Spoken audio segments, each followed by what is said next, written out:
recorded for those that are not here. And the purpose of this meeting is to have a follow up, to make a follow up on the previous meeting that we had with MaOne Rentals, so that we have all the required information to strengthen to strengthen the C model that will help us with the Enactus national presentation. So in this meeting, Mati and the team, the consultants will be focusing on specific areas of your business, which are mainly the entrepreneur, the market need, and please make sure that you give us the full info. We might ask you repetitive questions. Please don't mind that, but answer as detailed as possible. And the teammates as well, we might need to find out what are you studying and background, like your own background and your role within the team, right? Because you need to be able to answer that.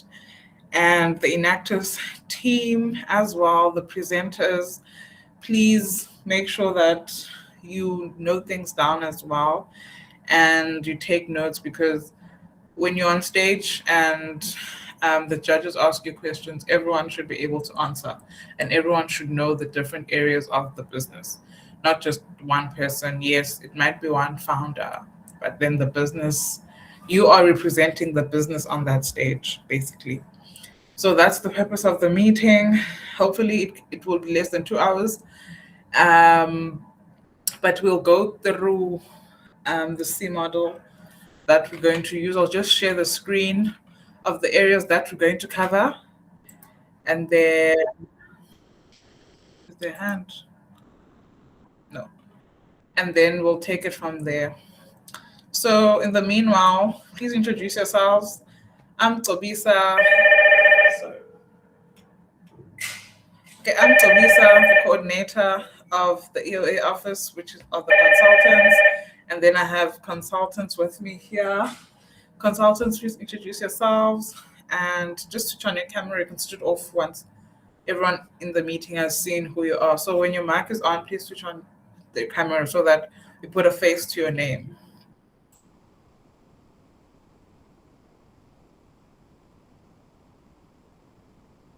Okay, I think I'll start.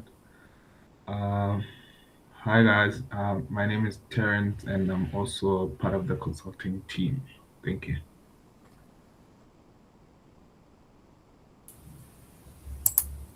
Hello guys. My name is Zingisa Gwabe, and I'm a EOA consultant who will be assisting you with the competition of Inetas National. So yes, this is me. As you can see, the big smile on me. Yes.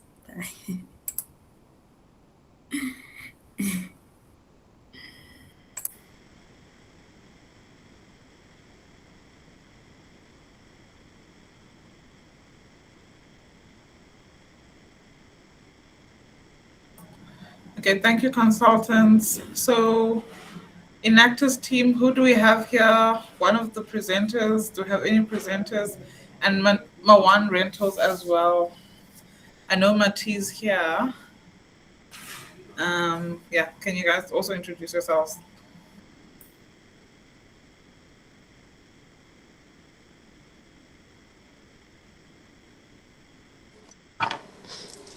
Hi guys. Okay, my camera. Hi guys. My name is Mati. I am the founder of MaOne Rentals, and I am here to be helped and assisted by the consultants. Thank you.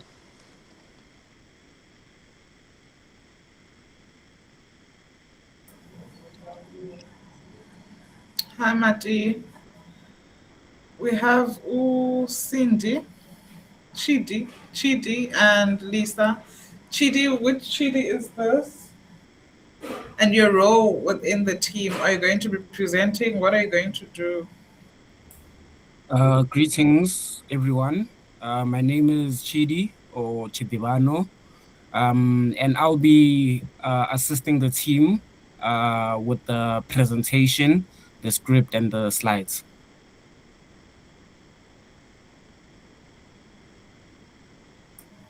Hi, Chidi. Hello everyone, my name is Lisa and I'm part of the Enactors Exec. I'm also helping out with regards to the presentation. Thank you.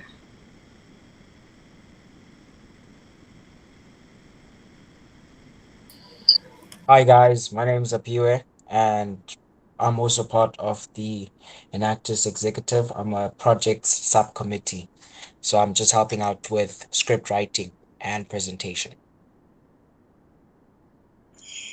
Hi guys, I'm Lionel and I'm part of MaOne's team. Okay, I think that's everyone. Hi, good afternoon, everyone. And let me just share this just to show everyone the structure that we're going to follow. So we're going to use the C model. The C model has 3 layers, and we're going to start with some questions regarding the entrepreneur. So with these questions, we want to find out more about the entrepreneur. Oh, yes, Hi. CD. Can Hello. is it possible to put on the note taker so that I can get the notes as well afterwards, if it's possible, on your side? I don't know who's hosting the call, but then you can I'm just. hosting the call. And I see it's recording, but then it's note taker something the feature. How do I put on the note taker feature again? Okay, it's fine. It's fine. I'll just get the recording of the session. Yeah, I'll also try and share the recording as well. And then maybe in the next meeting, I can have the note taker. Okay, cool. Okay, so I'll ask questions. So I'll ask questions about the entrepreneur. So we need to get personal background and motivation of the entrepreneur, right? And I'll be focusing on that area. So this includes all the team members within MaOne and my T, which is the founder, right? So far we know that MaOne, you gave us the information of you being a law student, right? And your age, which is 32. Please send a thumbs up. And then you're currently studying law.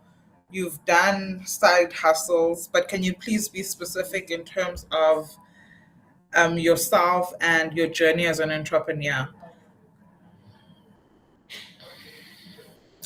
Give us details of your background, what you're studying, what you've studied, and what motivated you to start business, your experience within business. Yeah. Okay. Um, Hi again, everyone. So, in terms of my background, I'd like to believe you mean as an entrepreneur. So, I think with business, my background, I've always had it in me. It's just a family trait. Started selling at a very young age, even in primary. Um, I would sell sweets for my brother, and we pushed like that because I was good at convincing people. And it really emerged when I had to come back from um, NMU and go back home. So I never really stayed at home. Um, I grew up in different areas for school. So I went to school in different areas far from home. So this was the first time since I was a kid in kindergarten that I came home and the house was empty. I was the only one there. So when I got back, there wasn't much for me to do because there wasn't income, there wasn't a job that I was getting, and so I decided to just provide services and needs that people needed in my village that I saw were not there and I could easily do. I started what's this extra class campaign with different scholars in different schools within the village. So my village had about 2 schools, and we had like 3 more schools nearby that school students could walk to us. And I started that campaign where um, I was helping them with maths, accounting, and other extra moral advisors. And then I started a project where I helped them apply for university because I saw that what is this, they were not applying, and there were students in my class who were prominent, like their marks were good enough to get into university and they were not applying. And where I come from, there isn't a lot of people that went to university. So generally, we come from a community that still believes that you need money for you to go to university. So I started that project again. It lingered throughout Limpopo. It wasn't just my village. I covered most of the regions within Limpopo, from Tanini areas up until Venda. Throughout Limpopo. And then it's through that journey that I got to network with people who helped me get myself in Joburg, where I worked at South Point. And while I was working at South Point, that was something that I felt like the money was not enough. Even the job itself, I felt like I wasn't applying myself fully. So I started my own business again. I started selling perfumes, but I realized a lot of people were selling perfumes, and I didn't know what would make me different from them. So I decided to sell car perfumes instead. So also, I didn't have a shop for me to set up and market myself and everything. So what I did is I just looked at areas in which people like chilling in cars and just parked in the streets, and that's predominantly um, Soweto and Alex and Tembisa, and so I narrowed it down to areas in which I know people who are from that area. So Alex, my siblings, my brother stays there. My cousins are there. I used to visit there, and Soweto. My other brother is from there also. So I was like, okay, this is familiar, and I have a friend in Soweto. So I started walking in the streets, approaching people one by one. If I saw you have a car, and I'll sell those perfumes. And from that, they started asking, don't you have human perfumes? Because I want to buy my lady this. So they'll take my number, move on. And from there, I started getting agents. Like I got Abubusi girls who would walk in the streets of Joburg selling these perfumes for me. And I got a job at Old Mutual, undergraduate program.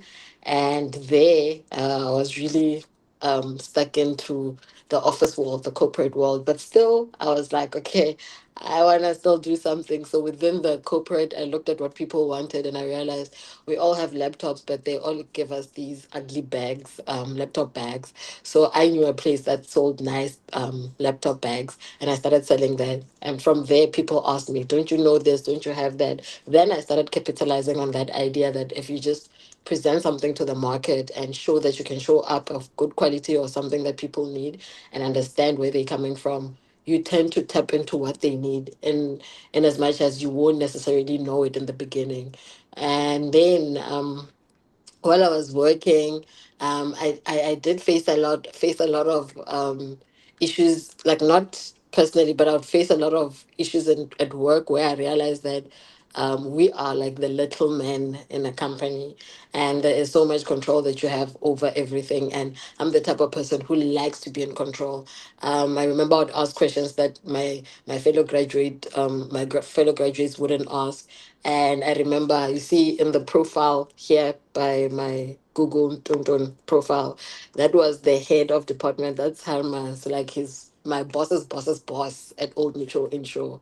I remember when we were in our first week, I asked questions so much that he was like, is it Marty? And I'm like, yeah. He's like, if you push through with that persistency, you're not meant to be an employee. If you push with such consistency, you'd find yourself being your boss's boss. And in that moment, it was like, okay, he said that out loud. I felt like, okay, it's not normal from where I come from to say that in front of someone. But also, I was like, it was an eye opener to say that, okay, so how I've been feeling is right. So, me having to stand here and receive news on a perspective of this is how we do things, when in my mind, I'm sitting here with a better way of doing things. That's like a light, that was a light bulb for me that you might be into entrepreneurship, and given the history that I have with my family, both from my mom's side and my dad's side, I realized that maybe this is something that's something to push into. I pushed it, but like it was mild commitment. It was when I came to varsity that I had to push through because I had no source of income. And again, I started with the snacks and perfumes, moved to food from hearing people, realizing the needs that they wanted. I expanded my horizons, and yeah, today here I am. I hope I gave you much detail, but feel free to just ask on what you might be interested in most. Okay, thank you so much for that. Can I get the years, or how old were you when you started selling the sweets and having the program, the projects in Limpopo? Were you in high school or grade? Just you can give the grades or age. Okay, so just want to quickly calculate that. Um,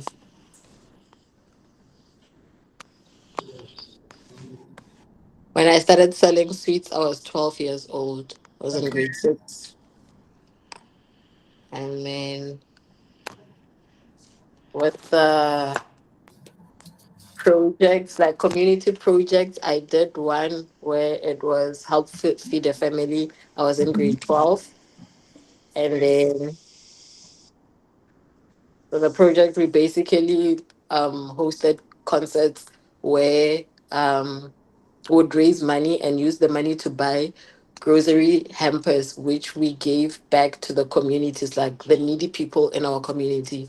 But we did this in in a church form. So I came up with the idea, and I just organized the Sunday school kids to start hosting what is this concerts throughout the year, and then we gifted them with these items at the end of the year, which was December, I think, towards Christmas.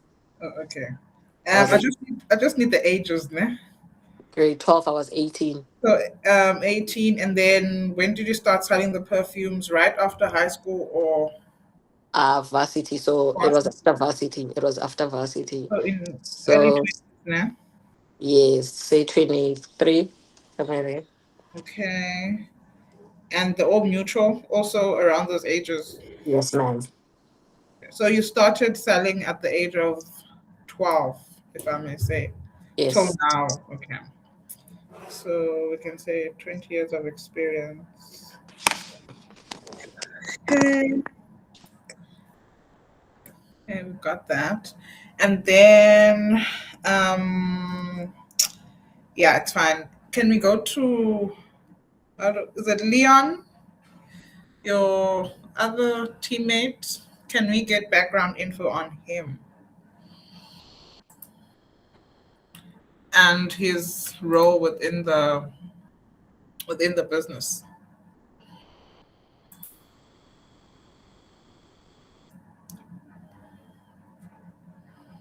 Yes, hi. Background info. I'm a law student in my final year. I met MaOne in my first year when she used to sell sweets and snacks for exam times and whatnot. And then we became good friends. And then I'm not really much of a talker, but yeah. Um,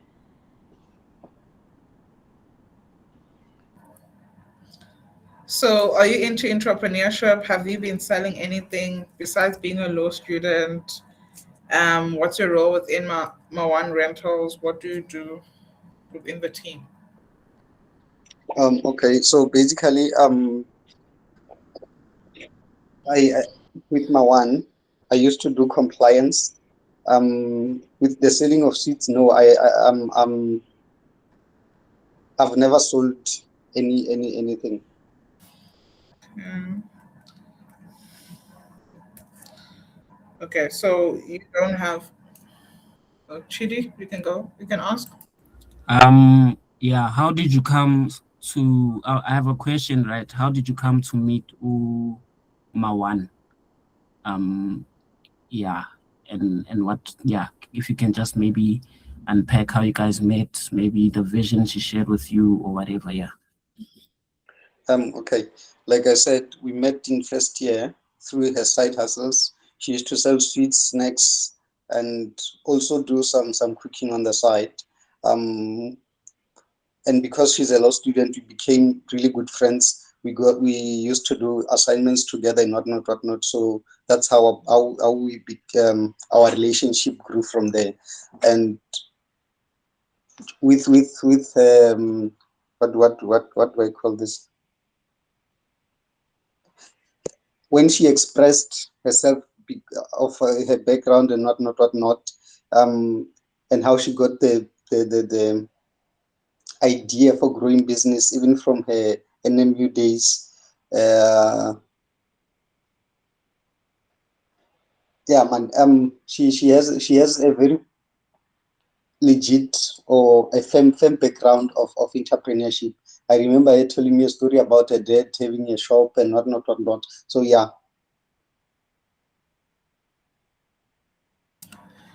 Okay. Going back to my tea, right? What's your work experience before MaOne? I know you mentioned you selling sweets, all that, but you working at Old Mutual. What's that? Is it a grad program? What were you guys doing? Just not go. Don't go into depth, but just give me a overall. And what were you doing in NMU? And in our previous meeting, you mentioned you were studying accounting. Was that at NMU? Okay. Yes. So the Old Mutual thing was a grad program. What we were basically doing there, we were in a commercial space. It was based on what you have history on. So I was dealing with business insurance. So in terms of NMU, yes, it was the same as it was accounting. I was studying accounting at NMU, and what other thing? Work experience. South Point was just administrative things, and PwC was briefly just vacation, and then yeah, yeah, I think Okay. that's Yeah, that's enough. So you have accounting and a law background yes, ma'am. in terms of studying, and then with Lionel, only have law, ne? No, I have a background in electrical engineering. So before I came here, I did electrical engineering and studied and worked for plus minus 7 years Electrical engineering, where? at some University of Technology. Okay, please type that in the. So someone, oh, Mati, can you please mute yourself? Please type the institution in the chat. So you have experience in engineering and law. Yes, I have experience in engineering and law. Okay, perfect. Um, so just briefly, now from your previous experience, what has what has helped you manage your business? I'll start with Lionel. So what has helped you manage like compliance within the business? So I'm a very detailed orientated person. With that, I read a lot and I pick up even the smallest or the slightest things that those small details that sometimes people miss. So yeah, I think that's why my one thought I'd be good in this part of the compliance. From working together through assignments, checking every footnote, making sure that it's according to the required standard. So I think that might be the reason why she chose me to be part of compliance. Okay, and then regarding do you use your electrical engineering degree to assist with the appliances in terms of fixing them and having some type of knowledge in terms of what's happening if there's an issue with your clients? And unfortunately, no. Okay, My electrical engineering was more based in telecommunications than in the electronics of stuff. But yes, I did telecommunication engineering.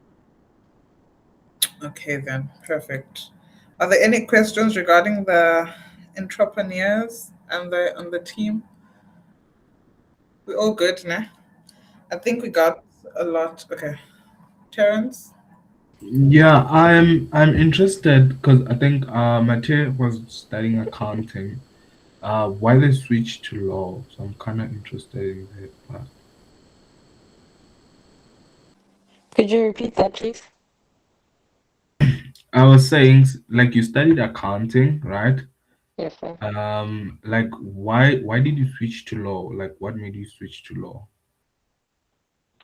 Okay, so in as much as I didn't get much experience in the audit world, where I got to work and that is similar to it, I got remarks a lot from my managers advising to look into a career that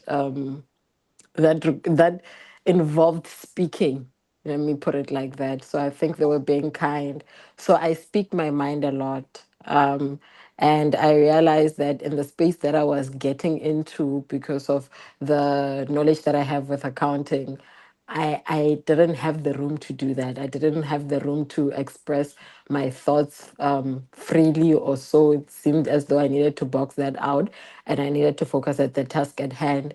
If I felt like something was too small and I needed a bigger of a challenge, I couldn't get the room for me to do that. I had to just stick with what is given to me.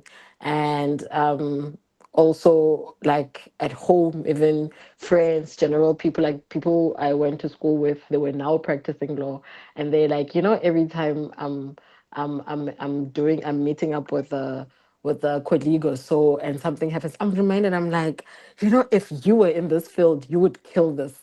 So I'm like, okay, okay. And I started looking into law and I realized that, okay, maybe this is because I like standing up for things, even if they don't involve me.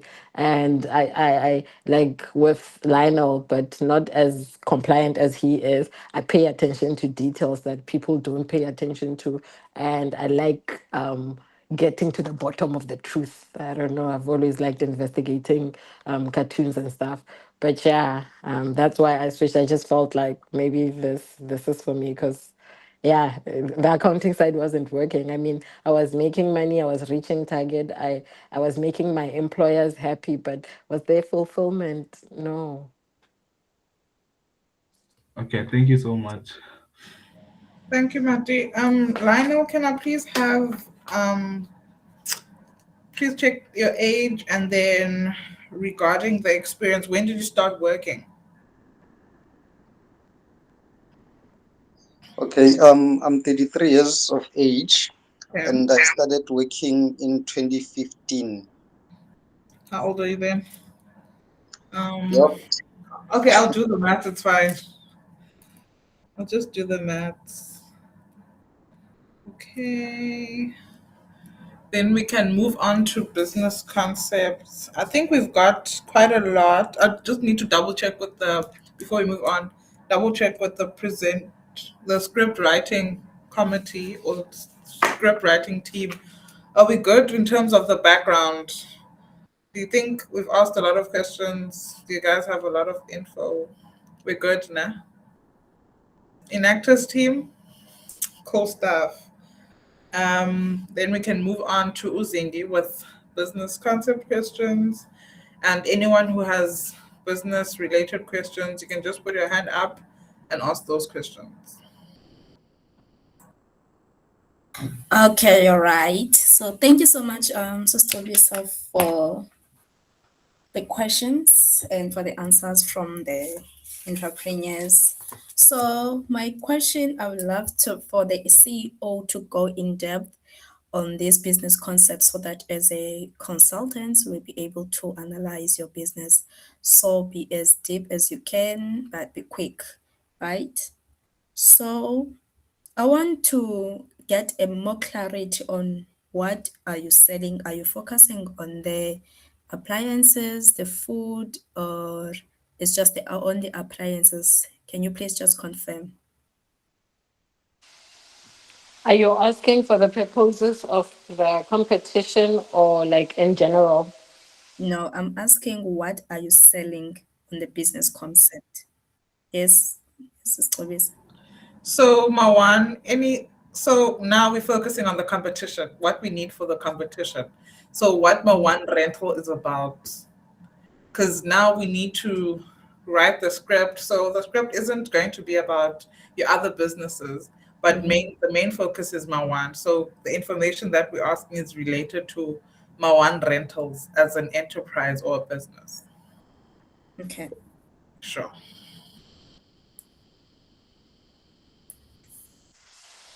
Okay, yeah. So we for this purposes, Zingi, we're doing the rental business. So within the rental business, we are renting out fridges, but we have a scope of selling the fridges, also acting as an agent. Okay. So can you please confirm with me your appliances that you are selling? You're selling the fridges, microwave, washing machine, and water dispenser, right? Yes, and stoves, any appliances. So under the appliance, I have my one appliance hub. So that's where our clients who have items that they're trying to sell, as long as it's an appliance, then they'll contact us. Even laptops are included, but our main focus, obviously, because we are running a rental business relating to kitchen appliance, a lot of clients reach out to us because of such, but we are open to every appliance that's out there. Okay. So please confirm with me that your ideal customers are students and young professionals only, right? Yes, they are. Okay. So, on the value proposition, I would love to ask you this question. Why should your customers choose you over your competitors? Why your customers choose you over other competitors? Because I believe that there are other businesses that are doing the same business as you here on campus. Yes, there are other students who are doing the same business that I am doing, in as much as they are not a lot. However, the reason my clients are supposed to choose me is because, from my side, one, I use mint condition items, appliances. I've looked at my competitors and I've seen the services that they provide. Most of their clients come to me because they have had an issue with the fridge, it broke down, so they would buy fridges that are not in good condition. So the first thing is value, the quality. The clients would come to me and use our appliances because they are valuable. Secondly, it would be because we are affordable. So looking at the market that people are renting out, we also have someone who's renting out outside of our campus. It's an external supplier of rental fridges. I refer our students to him once don't have capacity to accommodate to their needs. And they've returned to me to say that, can't I make a plan because he is expensive? Now, that's also another thing, affordability and trust. I've built a sense of community within the UWC market. Like you just mentioned, the food business. So when you speak of MaOne, you're not just speaking about the rental business, you're speaking about a lot of things. So now when a person comes to me, it's easy for them to trust me, whether I'm coming as MaOne Rentals, whether I'm coming as MaOne Artistry. They're easy to relate to me because I've already been with the market and I understand students. I have provided a service and they've been happy with me. Okay, thank you so much. Thank you so much. Okay, Sister Lisa. Sorry, Zingi. One of our consultants, Mitlali, has to leave at 2. So can she quickly jump in with her questions, and then once she's done, we can get back to the business concepts. Okay, no problem. Thank you. Okay, thank you so much, Zingisa and Kobisa. Can I just confirm, am I audible? Yes, you are. Yes, yeah. Yes, you are. Thank you so much. So I am looking at layer 2, which is operations. Sorry, just a minute. Just a minute. Are you able to set that for me? Yes, no problem. Yes, okay, no problem. Sorry about that. So I'm looking at the second layer of our C model, which is operations, and I'm looking at operations and infrastructure. So the C model as a whole is used as a form of analyzing a business, right, in order to come up with deliverables and solutions. But for the purpose of this consultation, it is that everyone in this room, particularly the people that will be presenting on MaOne rentals, understand MaOne rentals extensively.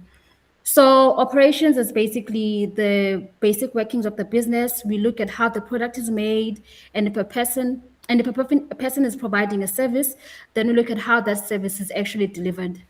So on operations, MaOne, on our last meeting, you said that you wouldn't be able to paint a day in a life in your business because you don't have a structured operations model, right? And now I wanted you, if you can you please walk me through the process from when a student places an order at MaOne Rentals until the appliance is delivered? So Basically, a typical customer journey at MaOne Rentals. So our client would reach out to us via WhatsApp, and then we would have to find out if they're based on campus or if they're a UWC student, as our market reaches out to students even beyond UWC. Once it has been established that these are UWC students or young professionals that have been affiliated with UWC, then we move on to establish if the student is ready for with the payments. And then once they are, they make the payment, and we then facilitate, either we are buying a fridge from Cash Crusaders, or we buy a fridge, a second-hand fridge. However, the client will be it will be communicated to the client that once they make the payment, the fridge will be delivered at what time. So it's either typically 24 to 48 hours. However, we have had situations where we were buying from a student, which is a second hand, and we had delays in us having to deliver the fridge at the time that we had said. But that is not a typical event of our operations. We generally deliver at the time that the client has asked. And once they receive the item, we then facilitate having to, with the administrative details, having to confirm that the fridge is in good condition and that it's working. And then we add them to a group in which we use to communicate with our renters throughout the year. Mm.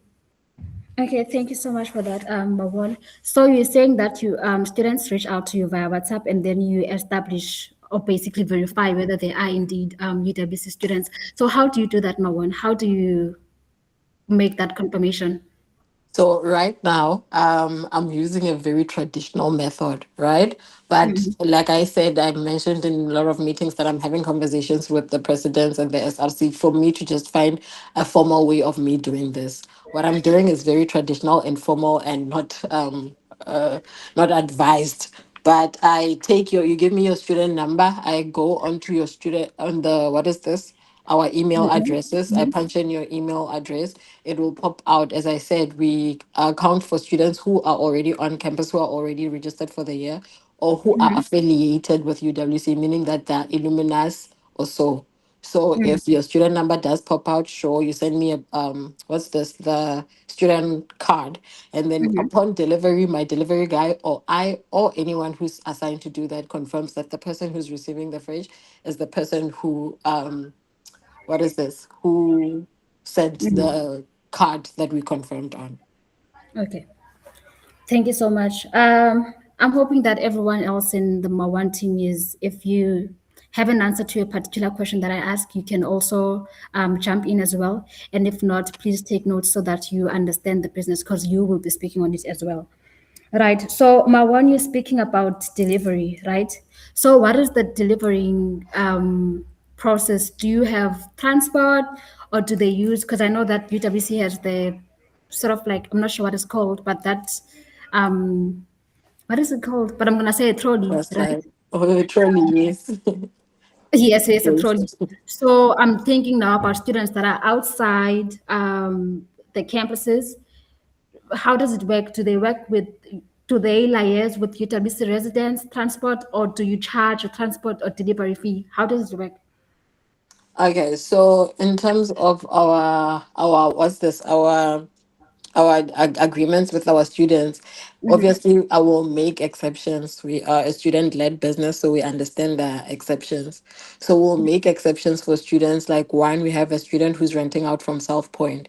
Like I said, only students who are affiliated with UWC. However, the client has built a relationship with MaOne Artistry on the other hand by buying food throughout the year. So we have a relationship with that client. Now we rented it out to them, even though they don't fall within the scope of the market that we're targeting. And with such, because with the transport negotiations that we had with the transport guys that are available, we didn't include South Point in the conversation because we were looking at HPR races that are affiliated with UWC. And with such, we had to inform the client that look, if you want this exception, you need to make the extra payment for the cost, because the only cost we pay is for administrative, meaning that to bring it to you. We cover bringing it to you through our administrative cost. But anything beyond that, you need to cover, like labor cost. If you want the fridge taken up to your room, you need to cover that cost. If you need us to deliver to a different place that is not within our scale, and we have that agreement, like a student from UWC, she stays in Parklands now. She's going to take a fridge next week. We had to discuss that she's covering the transport to take the items there and back. Otherwise, I do have 3 reliable drivers that help me out, which is Odwa, we do have Ntlakanipo, and we do have Maeve, who have been helping us throughout the year. And if it's a bar fridge and the client who's trying to get the item is far and the costs are high, we do use Uber. Okay, no, thank you so much. So on our previous meeting, you mentioned that your peak period is during the beginning of the semester, right? And I wanted to know, how do you then prepare for your peak periods? Like, what is it that you do in order to prepare for the beginning of the semester?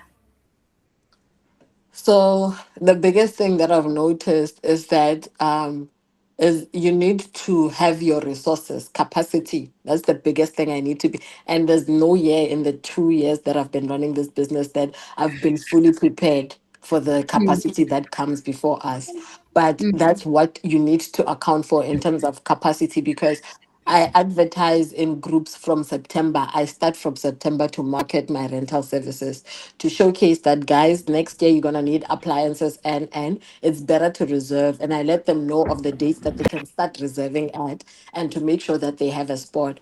Now, we do have clients who've learned from last year's mistakes and stuff. So every year we do have clients who reserve. So it helps us to build up capacity, because first and foremost, as a student, I couldn't commit to buying large amounts of electronics, most especially, without knowing that I can get the clients or the clientele that I think I can get.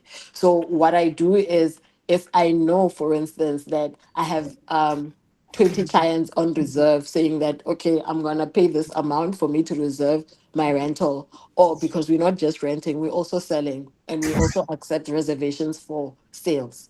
So if I get 20 for rentals and I get 50 for sales, and I put it down in terms of rentals, when offers come for me to buy a fridge, instead of me buying 70 that I wouldn't know which market I'm dealing with, I'm buying 70 knowing that I already have a market, and I buy more.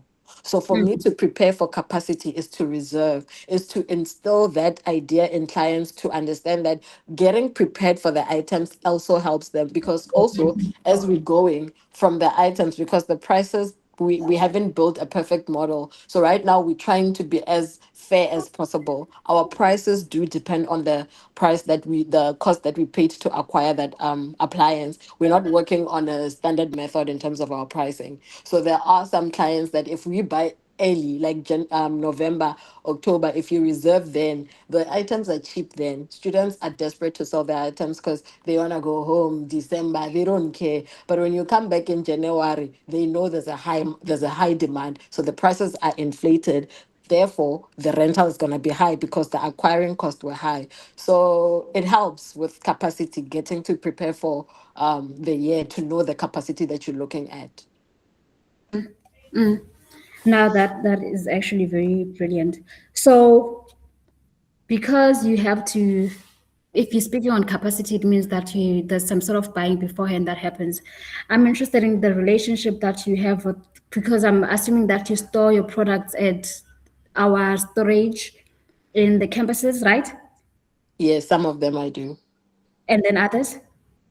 Some of them, I have a friend who stays off campus, and in his complex, they do have a storage facility that he's not using. And yeah, that's basically the areas that I use. Mm. So now with the ones that you store, so basically you don't have to pay any storage charges to anyone. On campus. Oh no, at what is this? At my friend courtesy, you want people Mm. izandla zagezana. So my Yeah. friend, I do boost him. But on campus, the matrons, we have a great relationship because I cook food. Sometimes I just remember them and just give them food, but they don't expect anything. Okay, perfect. So, Maran, your business has a lot of risk, right? Yes. Um, Firstly, because it's you're dealing with electrical appliances, Mm. and also there's a lot of other complexities involved in it. So, I want to know what safety measures do we have in place? For example, what happens if your appliance is not returned? How do you ensure that your appliances are in a good condition when they leave and when they come back? Listen, that's the reason, that's the reason I'm having a conversation with the SRC, right? Mm, Yes, there are other opportunities that I saw from speaking with them, but the initial reason I started speaking with SRC is because of that risk specifically. mm, Because I know from a insurance background, for you to insure your items, especially a rental item, because you are not the one who's going to be responsible for these items, right? mm, So you're not going to have direct contact on them. So it doesn't make sense from an insurance point of view for them to insure them under such conditions. However, if you present the conditions that they are under a university, they are under the RESAs, they are under an endorsement of some sort, it mm, is considered as one place. You understand? They are controlled by one body. Do you understand? So it's mm, easy for us to ensure that. So I am having those conversations with the SRC for me to get that so that I can ensure the appliances for me to deal with that. But for mm. now, umoya ka nkulunkulu, brah, like I'm just moving by faith. Yeah, yeah. Yeah. So on that, what customer complaints do you usually receive, Marwan, and how do you handle them? Oh, my favorite one is the bar fridge. Okay. So with the bar fridge, also before I got into the into the what's this, the rental business, I Mm, didn't know about fridges. It's amazing how I know now, but I didn't know anything about fridges. All I knew is that food gets cold in there. yeah. So now it gets to a point where now a client comes to me and they're like, "Hey, Mawan, the fridge is not working, the bar fridge. The bar fridge is not working, the food is not getting cold, and my food is spoiling," and I'd panic, right? The Mhm, first thing I would do is try contact the person I bought the fridge from. But I know I don't buy fridges that look like they old. So I buy fridges in mint condition or I buy from the store, right? But mm, still, I can't bash the client's complaints. I need to take that into account. I reach out to the seller. The seller is like, "No, man, the fridge was working. I don't know what might be the issue, but let me know once you've went to check it out." So mm, I'd be like, "Okay, sharp." Oh, I contact a repair guy because I don't want to go to the client without all the solutions. I want to get there, see the problem, and then have the solution in hand. So I contact the repair guy. This is what's happening. The client is saying the food is not getting cold. How can you help? The repair guy is like, "It's probably gas." And I'm like, "Okay, give me an estimate." And he gives me an estimate of the cost. I look at it and I'm like, "Okay, let's go." When we get there, this is just something that I knew from guest house and mm, Airbnbs from traveling, that bar fridges, you can't stock them up. You can't use it like a household fridge, yeah. right?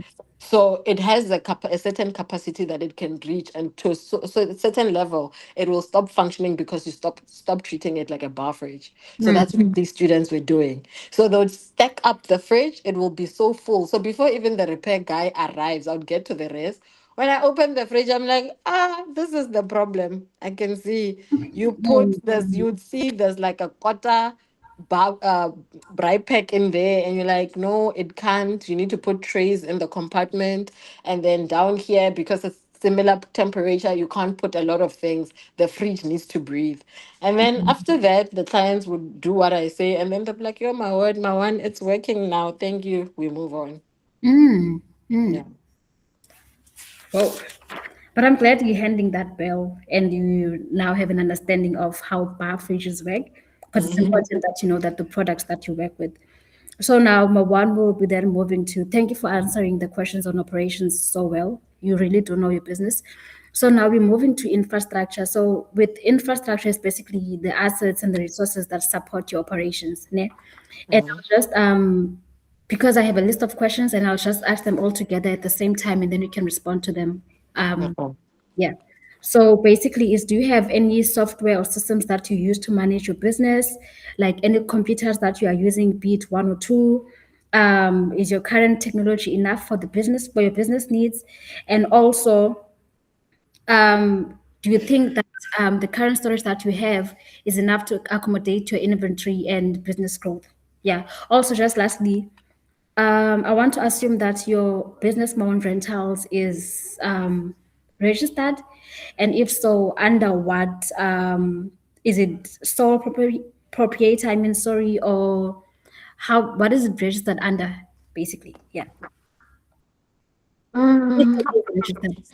So in terms of our infrastructure, we don't even have any. We don't even have a website. We don't even have any app that we're working with. And yes, in terms of us handling our inventory, I think that would help because before Enactus, we didn't even have an asset register. You know, I know these things theoretically speaking. I know I need to do these things, but when I was running this business, that knowledge went out the window. So I haven't been applying that to the business, and we don't have such records. We're just working as we go now. And yes, to answer your question, I do think it's necessary because when you're operating at a business like this, what I'm seeing is it's a fast growing business. The pace is too rapid for me to control myself. So I can't be trying to think to expect my team or myself to have this in our notes which could be destroyed at any time, in our minds which we could easily forget, and so forth. We need systems that can operate even in our absence. Even when now Karabo says I won't be able to make it, if you asked anything about operations that was intensive, I wouldn't be able to answer you right now. So yes, we do need such systems. And then when it comes to the registration, it is registered. It's registered CIPS. It's a company, private company. So Okay. No, thank you so much, MaOne, for all the questions that you had. I'm hoping that the other executive members were taking notes as well, because it is important that we understand all these aspects of MaOne Rentals. Lisakanya, I see you have your hand up, Sissy. No, I was waiting for you to finish because I now want to pose a question basically to the consultants. Okay, now over to you. You can pose it, ma'am. Okay, so I think we have gotten a bit of background with regards to what MaOne is about and so on. But as we were going through the questions and MaOne was answering, I just wanted to get a glimpse from the external people, that being the consultants, as to when we're writing our script and when we're now going to move to the presentation side of MaOne Rentals, where would you guys suggest we start with the storytelling? Because I think once we all into it, we kind of get lost in terms of what the external people might want to feel when we're writing our script and telling the story of MaOne. So from your guys' perspective, with regards to what you've heard so far, where would you suggest that we start with the storytelling? Okay. So as with the questions that we have, or the questions that will come out of the three layers, MaOne will be inevitably sort of saying more things about herself that we might use. But then currently with what we have from layer 1 to layer 2 infrastructure, I think always when presenting, the best thing that you can always do is always start with the entrepreneur. So, and it usually needs to be something that is captivating, emotional. And yeah, so I think MaOne at the beginning. Okay, I'll give it over to you, Kobisa, after I'm done. MaOne at the beginning mentioned something about not being able to find herself in the space of in the corporate world, right? And I'm thinking then using that as a way to come into MaOne rentals would be important, because you would then paint a picture of a girl in South Africa who is determined, who is independent, and then being forced into the space, because corporate is the normal, right? But then now having to juggle herself.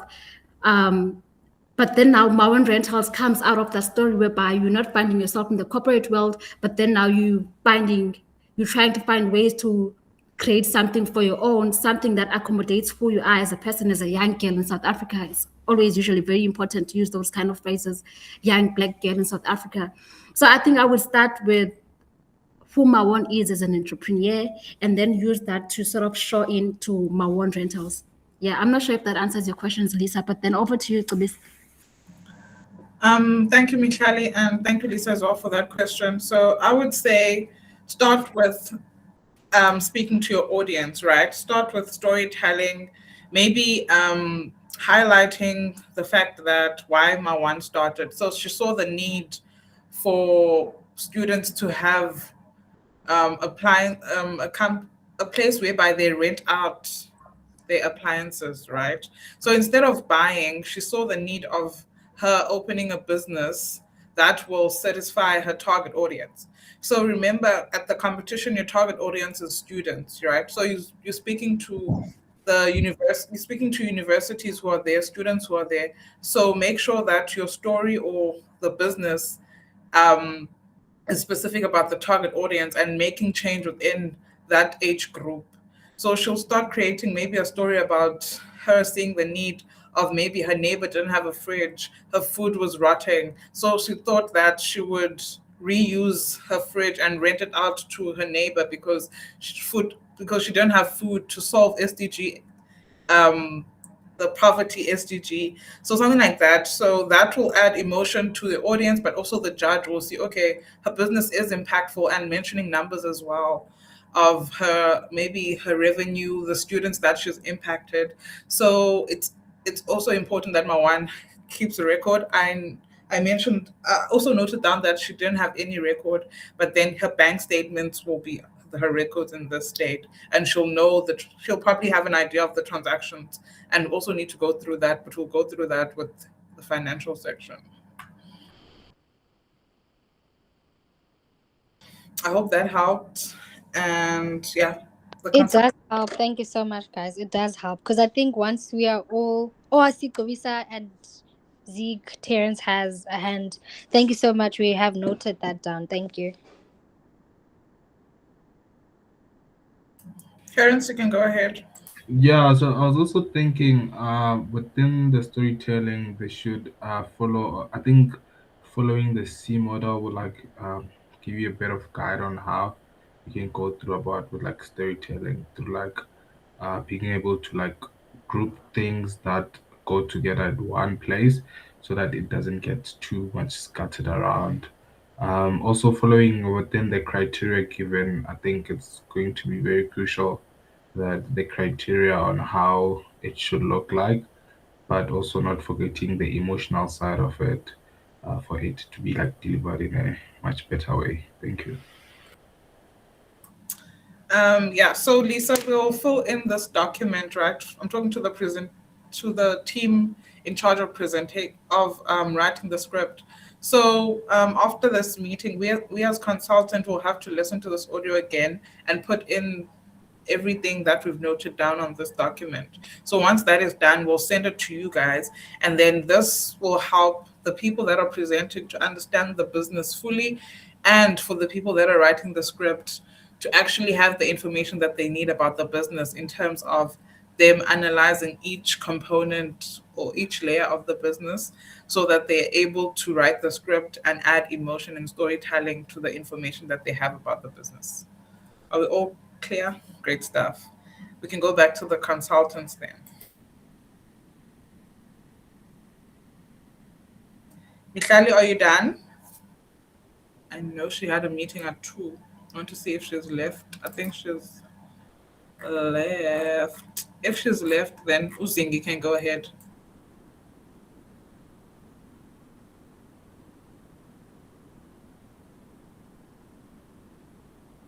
Okay. So I just want to MaOne to give me a full analysis of full explanation on how affordable you are on the students compared to your young professionals. Um, so I'm gonna use the figures that I got from the competitors, right? So how I did my market first is because, like I said, I got the idea from a friend who was already renting out to someone, and he said he was charging the student 250. And then when I asked my own clients if they would be able to, how much they would be able to afford, they showed that 250. Most of them, their answers were 250.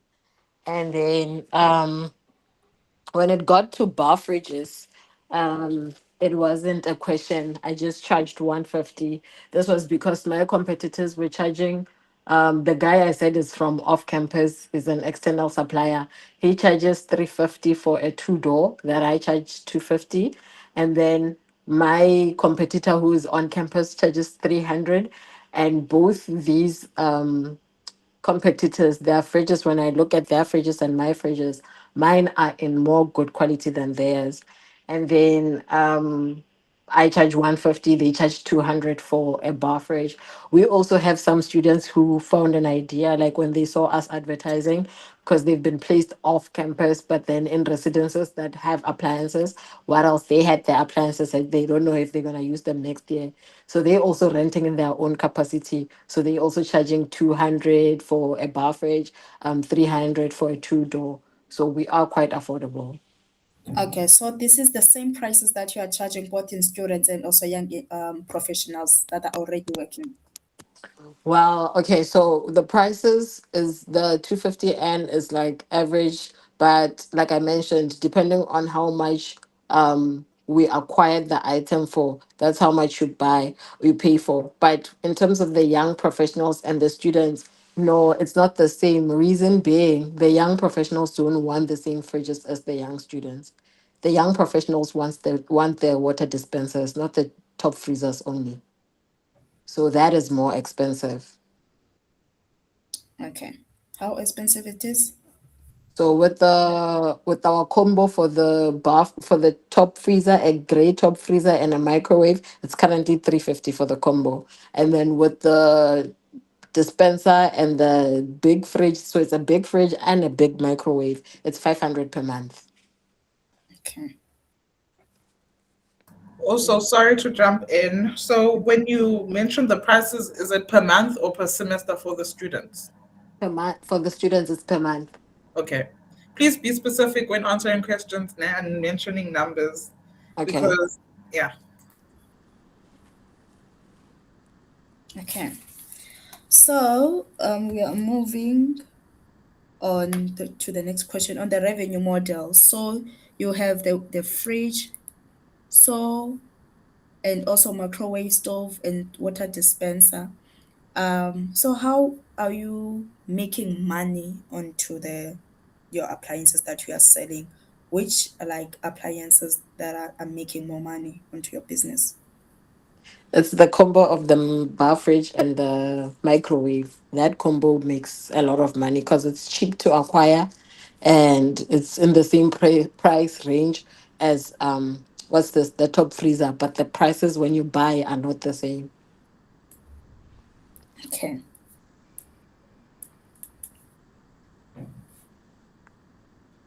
Okay. So thank you so much. On the distribution, how you reach your customers? You said on the previously you are reaching customers through social media, right? Just Yes, ma'am. confirmation. Yes, That ma'am. is actually Mostly WhatsApp. okay. So what is your type of your business?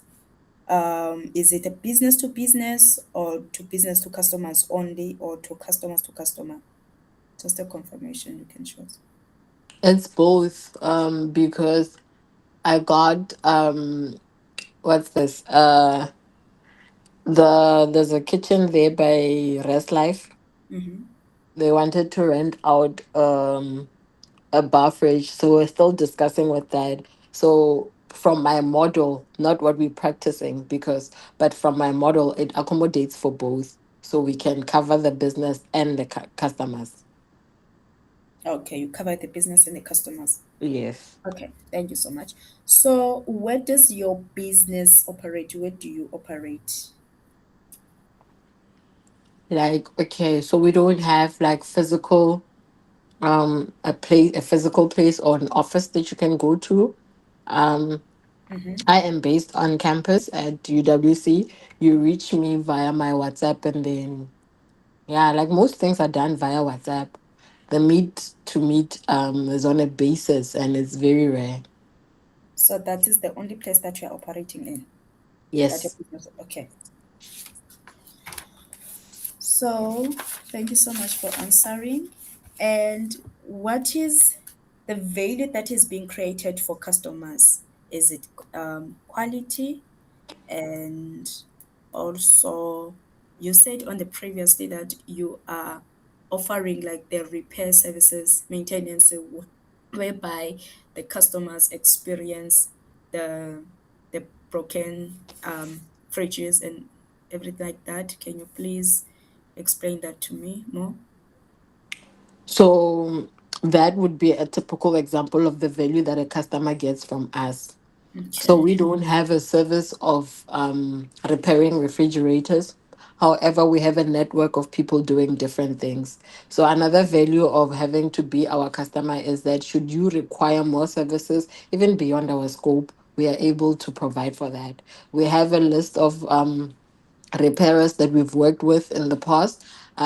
This year we focused on one because not only does he give 1 year worth of guarantee, he is trustworthy and punctual when it comes to time. So he's one of the people that you'd want to work with, because when a fridge dies, it doesn't die empty. It's usually with items inside, and the quicker the person attends to it, the more you save on your items from spoilage. So that's the value that they get. Our clients know that we are a trustworthy operation that has been established through the word of mouth that they get, because most of the clients, they don't even know me, but the person that referred them to me, they trust them enough, and that person trusted us. So it goes to show that, okay, there's more value than the products that you're getting. You are also getting a service that makes you want to extend to the next person to experience this. So yeah. Okay. Despite um bringing the service of repairing the fridges where the fridges dies to the customers, there is no other value that is being created for customers, such as the social responsibility, something that you give to the customers back. So in terms of people within my rental space, no, because I've never had a case where a client had issues, but if they did, we would attend to that. What we just do is that we have appliances that you'd find that we can't rent them out, or we've already earned, yeah, the biggest one there is we've already earned the profits on that item, but it would seem valuable to someone. We have cleaners here on campus. I think a few months back, I gave one of the cleaners 2 stoves, and now we're gonna give one of those cleaners an air fryer that we bought and we were supposed to resell, but we can see it's not in a condition to resell. And we already made the profit because it was a combo. We made a profit from selling the other appliances. So we're gonna give it to one of the cleaners here. So that's our social responsibility. Yeah, that we've done so far. Okay. Okay. So, can you please take me through on how you price your macro, how you price your appliances, and also how do you make sales on each appliance, and also, yeah, and how do you So distribute your product, lastly? sorry. Can you please take me through on how you price your appliances name by name? Okay, so our appliances, one is it's a bar fridge. and then another one is a microwave, another one is a stove, another one is a mini two-door, a mini top freezer, another one is a medium-sized top freezer, and the other top, what's this, water dispensers. So with our appliances, all of them, the approach is the cost that we use to acquire the item, right? That's the first factor that I use to. Secondly, it is determined by when you rent out the item, because my business model is that I'm willing to go a year without having the money I invested, but within the next year I need to start seeing returns on it. So in the first year, my prices account to me making the money I used to invest to get those appliances. So the next year I can make profit. So if you started renting out in May, June, I would explain to you that you came late in the year, but I will have to charge you like this. If you agree on the conditions, then we go ahead with the prices. But I take into account that I'm not gonna make that money in that year. But at least if I can reach a close margin so that next year is just a few months making up for the money, that works for me. Okay. So you don't have the specific prices for your appliances, but despite like the renting out. You don't do like the cash buying. Sorry, cash buying. Yes, like when the customer come to buy, not just renting, but come to buy the fridge. Okay, so with that, it's because I'm not selling. Usually when the only fridges I sold that belonged to the rental business, I sold to a furniture store. So with the others that I'm selling, it's usually appliances that students said, "Hey, MaOne, can you help me sell?" And with that, it is disclosed to the client that that seller needs to pay 10% of whatever the fee is. So if they're selling the appliance for 2,000, then we sell the item for 2,000, we get 200 of the agent fee. So the 10% is the determining fee there. I don't know if I got if I got your question. I want you to give me the prices. How much do you charge for microwave? How much do you charge for bar fridge? Where when the customer comes to buy to you, cash, not just renting. So, like I'm saying, I've the items I'm selling on behalf of students. It's not my items that I'm selling when it comes to sale, right? So, with the prices, it will depend what the client is charging. So, if you come and say I'm selling a microwave for 800, I only want 10% from that 800. So, the price of the microwave is dependent on the seller. But if you want an average of how much they charge, that I can provide. Okay. Is that what you want? You can go ahead, Tobisa. Sorry, I just want to jump in and get some clarity on something. So within MaOne rentals, there's sales and there's rental income, right? Yes, ma'am. And then in terms of rental, I come to you as a student. Please name the items that I can rent and how much for your revenue model. How much do you charge if I want to rent a bar fridge this month? How much do you charge per month? So a bar fridge and a microwave, that's 250. A top freezer and a microwave, that's 315 for a white fridge, 350 Sorry, for sorry, sorry, sorry. Do you do one super. combos or do you do individually? Microwaves I don't do individually. I'm listing the ones with microwaves and then I'll go to the fridges alone. So you have a microwave and fridge combo. Yes, and a microwave and a stove and a fridge combo. Okay, we need to get clarity on that. So a microwave doesn't come in. It's only if you're renting to buy. Okay, there's also renting to buy. Yes, ma'am. Okay. Okay. So for a microwave combo, Yes. please list. Okay, there's a hand up. Yeah, please, before we proceed to the clarity. So MaOne rental, we rent, we sell, and then we rent to like rent to buy. Is it?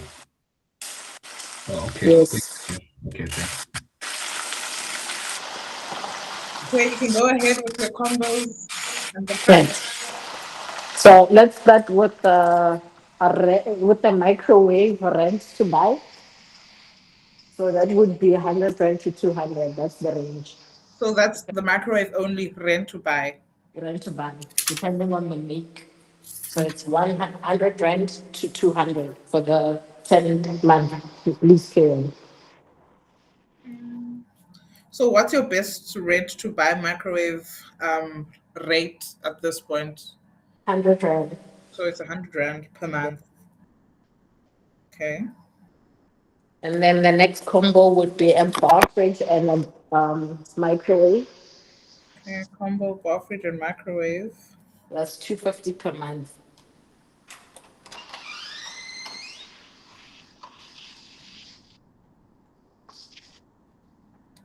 Okay. And then we would have our white top freezer with a microwave.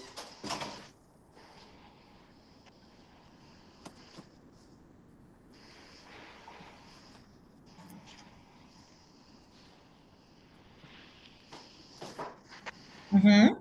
That's 315 rand. 315 Yes, ma'am.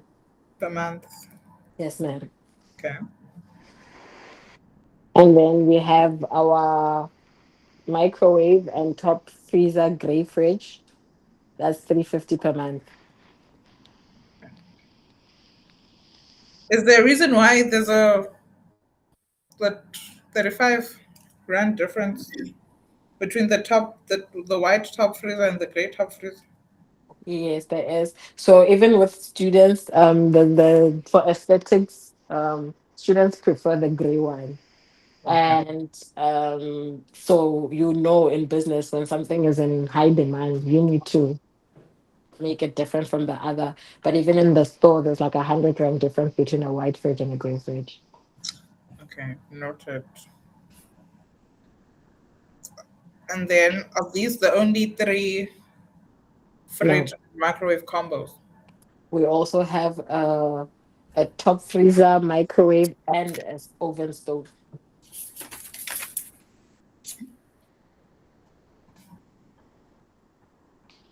Oven stove, is it a two-plier stove?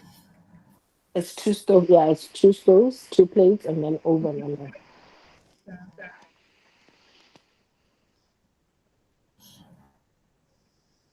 Okay, how much is this? That's 400 per month.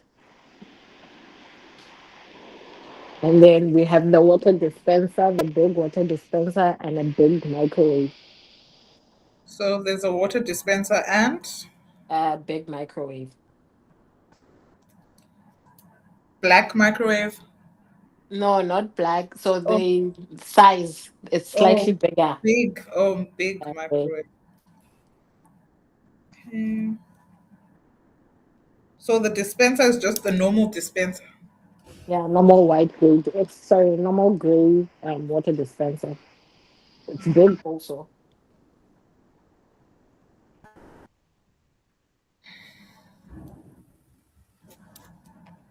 Okay, how much does this? The combo is 500. And who are normally your customers for this combo? It's students who are now working. They're staying in Parklands. I just have two of those. So dispense. Okay. So you have 1, 2, 3, 4, 5 combos now. Yes, ma'am. Okay, perfect. And then your fridges only. How much do you charge for a single fridge without the microwave? A bar fridge is 150.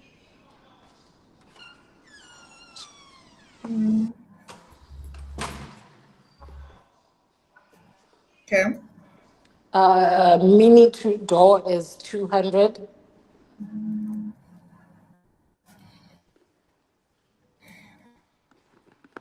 It's per month. Yes, per month. Sorry. Yes. And then white top freezer is 250 per month. So one.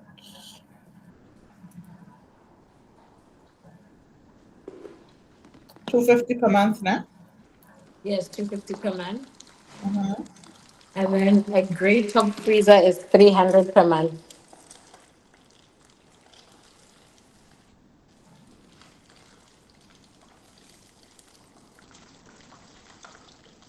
How much? Please repeat.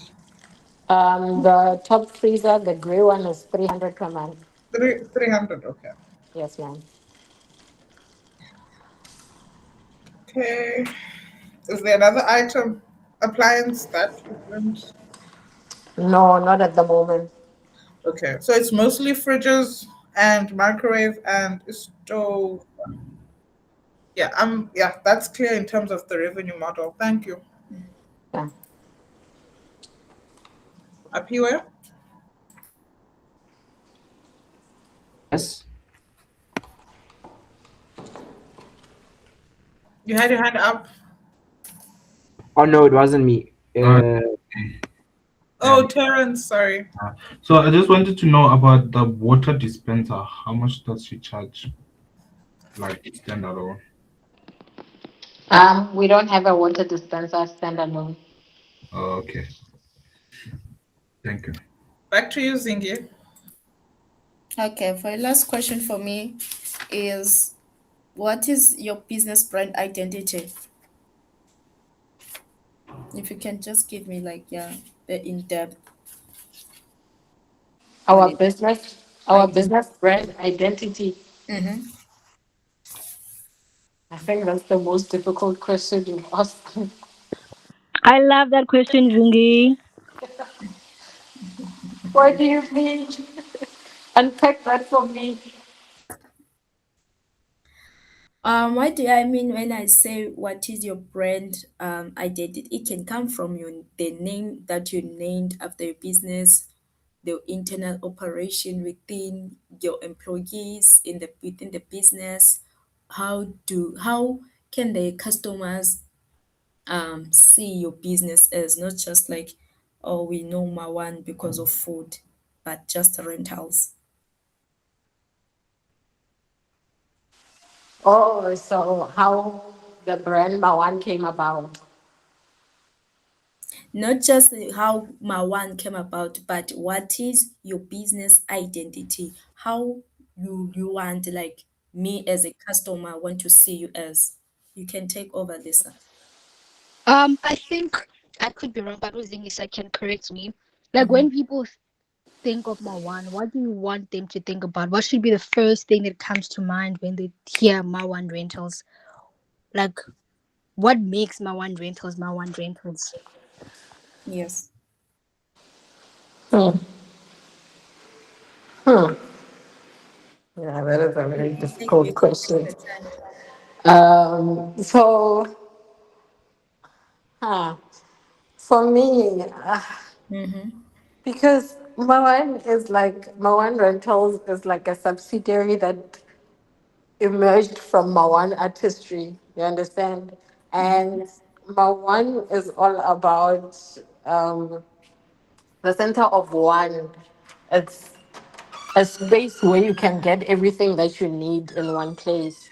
So, um, for me, my brand means that my people or my community or my village doesn't have to think that there's something outside um, that that is required for them to be who they are or do what they need to do. You can get it in one place and in oneself.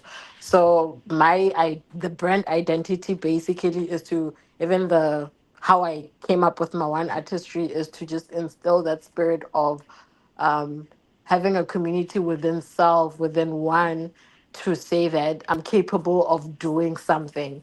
So I am capable, I am strong enough, I am smart enough, I can do it. I don't know. But like, yeah, it's like one place for all the problems. That's why I never really chose which path to take in terms of business. Wherever the problem was, that's where I started my businesses under the brand MaOne. Okay.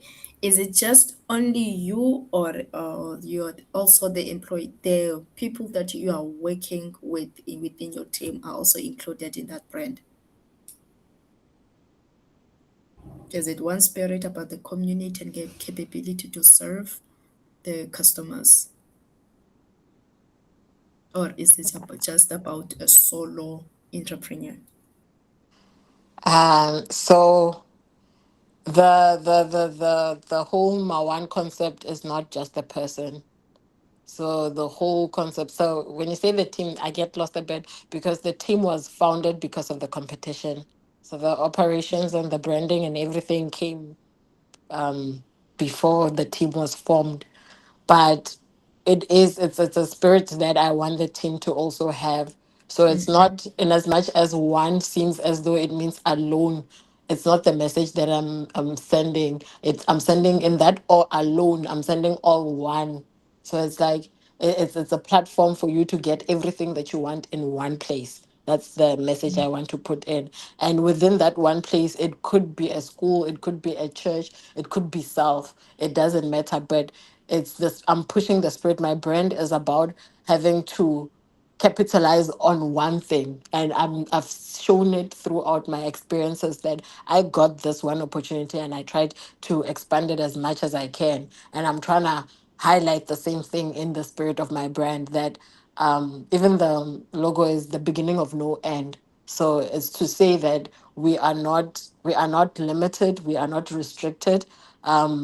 To find ourselves doing different things and being different people at the same time, so long as what is required. And yeah, I really don't know how to answer your question. That's a first.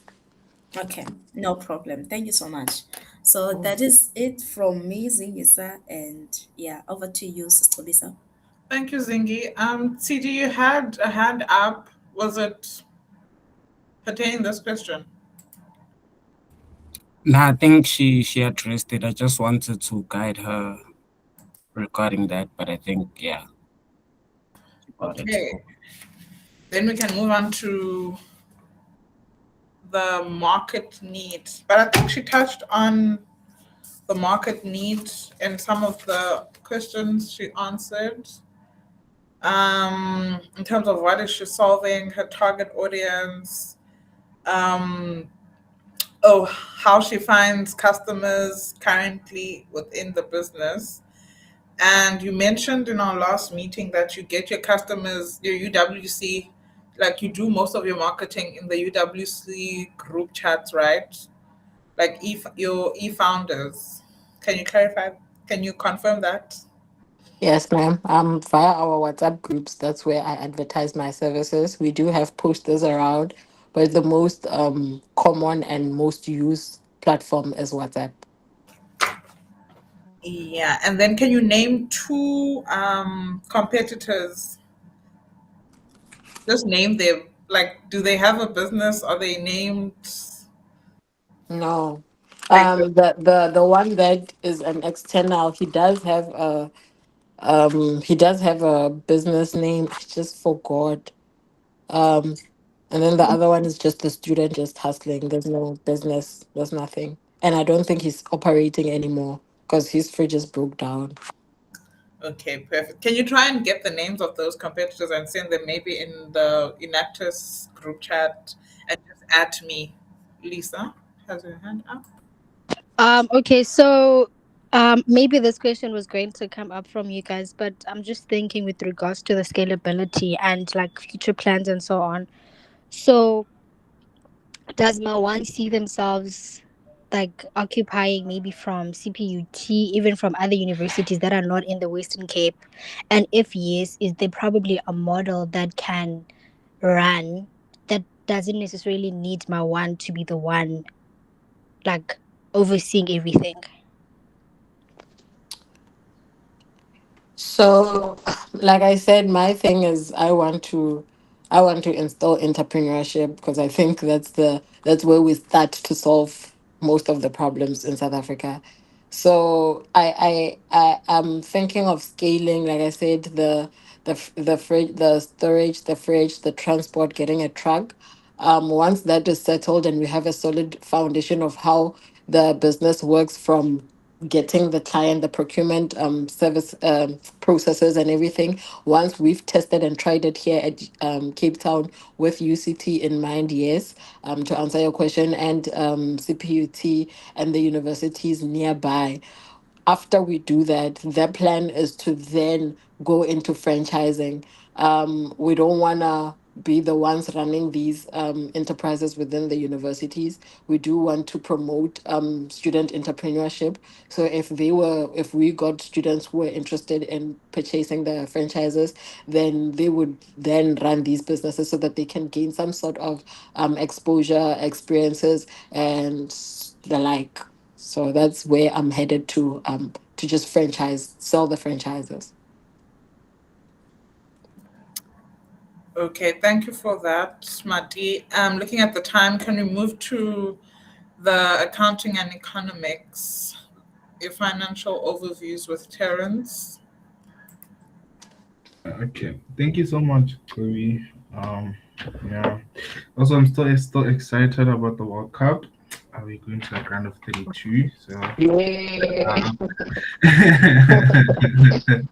yeah. Um, I just wanted. Okay, um, so we have. So we're gonna go like this. We're gonna start with rent to buy, and then we're gonna go to the ones where you're selling, and then we're gonna go to like rentals. Is that fine with you, or should we rearrange the way we will No, go? that's fine. Any order is okay. Okay. So with regards to like rent, is it rent to buy or rent to own? Like rent to buy, right? Yeah, either or. Rent to buy, rent to own. So currently on your stock, which stock are you having that like how many items are like in your stock that are like rent to buy? Just one. I don't like to have rent to buys because I'm building to have more items or assets as opposed to selling.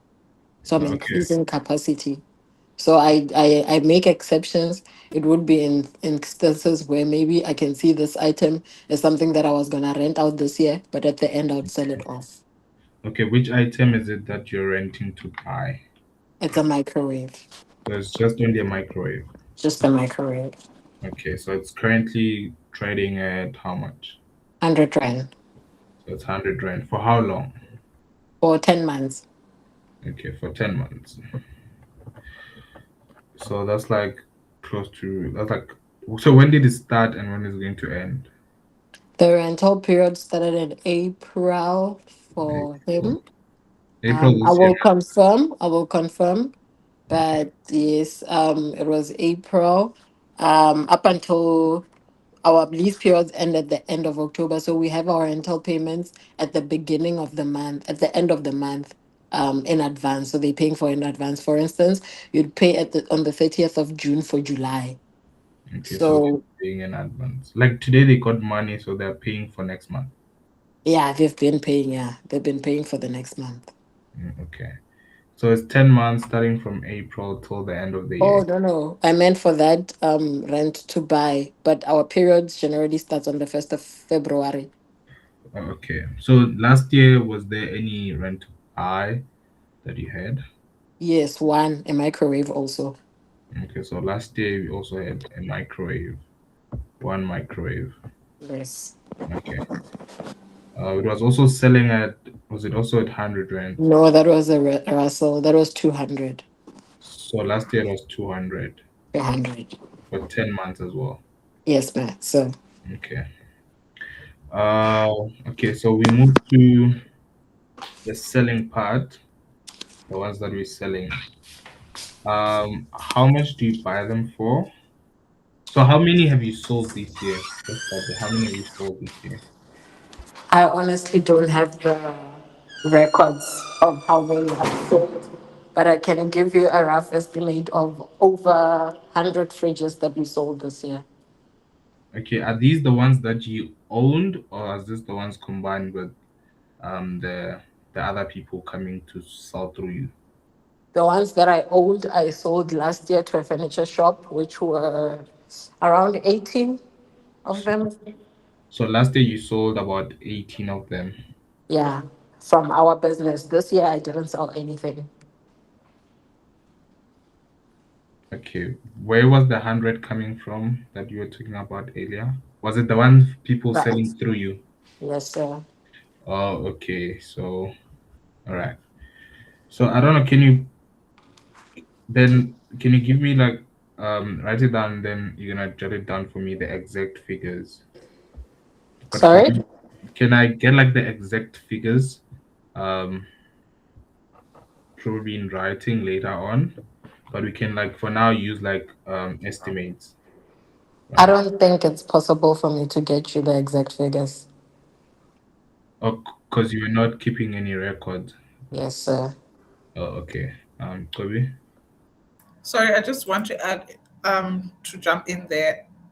So for the 100 that you sold, now you said you get 10%, right? Yes, sir. So please give us an estimation of maybe most of the fridges. How much did they go for those people? Like, how much were they selling them for? Yes, how much are they selling the fridge for? So the bar fridges would range from 900 up until 1.8. And then the top freezers would range from 1.6 up until 3,000. And then okay, so if there's a range, we'll take the median number, right? Um, divided by so around 1.4, right? And then we might need you to give us the actual details and go back to your records because we need to know your actual revenue for the year. And can the enactors team please let us know for the annual year of 2026, from which month does the year start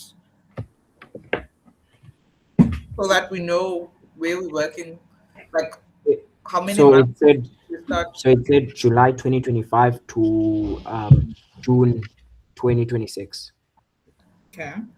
Yeah. So MaOne, we're going to need you to go back to your financials, the bank account that you normally use for transactions, and the WhatsApp chats that you've had with people who pay cash, and we are going to need your actual numbers because with your presentation you have to have your revenue for last year 2025 until now 2026 June.